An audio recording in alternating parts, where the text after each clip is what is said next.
Simula na bukas ng isa sa pinakamainit na laban dito sa Western Conference, dito nga sa pagitan ng Nuggets kontra sa Wolves.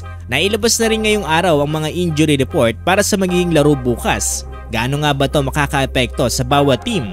Tara't pag-usapan natin yan.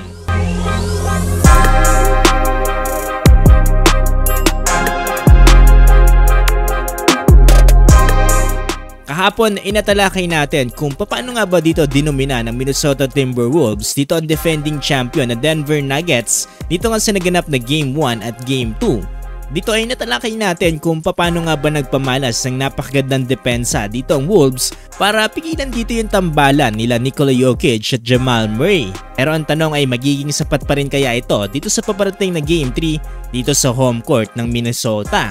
Well, ngayong araw ay naglabas na nga ng injury report dito ang Minnesota Timberwolves na kung saan kinabibilangan na Jaylen Clark at dito nga ni Rudy Gobert.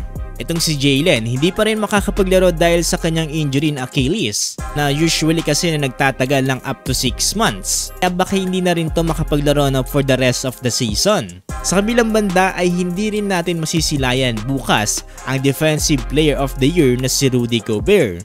Well, ayon mismo dito ay questionable pa dahil sa kanyang personal reasons. Pero ayon mismo sa ating pag-research, ito pala ay dahil sa birth of his child.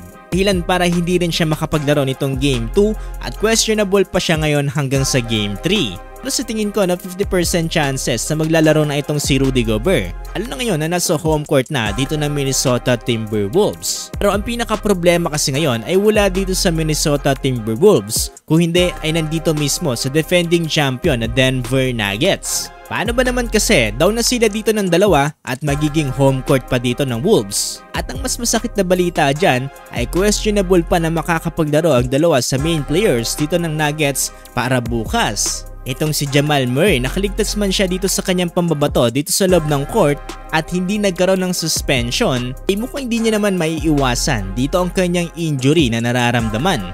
Simula pa kasi nitong first round series against the Lakers ay meron na tong nararamdaman na injury itong si Jamal Murray. Pero ang nakakapagtaka kasi dito hanggang sa ngayon ay hindi pa rin nagkakaroon ng mintes na laro dito si Murray. Totoo niyan hanggang sa game 2 nga ay nag-a-average pa rin siya dito ng 35 minutes sa game. So sa tingin ko nailista man siya dito bilang isang questionable player sa Game 3 ay sa tingin ko mataas pa rin ang percentage na maglalaro ito para bukas. Pero ang isa sa pinaka-questionable ngayon etong si KCP para dito sa Nuggets dahil ang kanyang injury nang naman ay nagbumula sa kanyang abdomen. Although questionable din yung nakalagay dito sa injury report pero mahirap kasing tiisin to dahil sa abdomen na ito.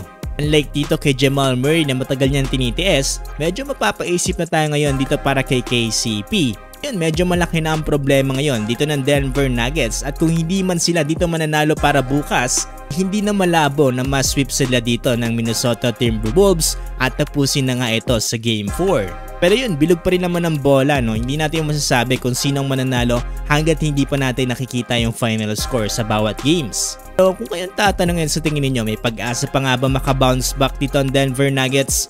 Komento lamang inyong palagay.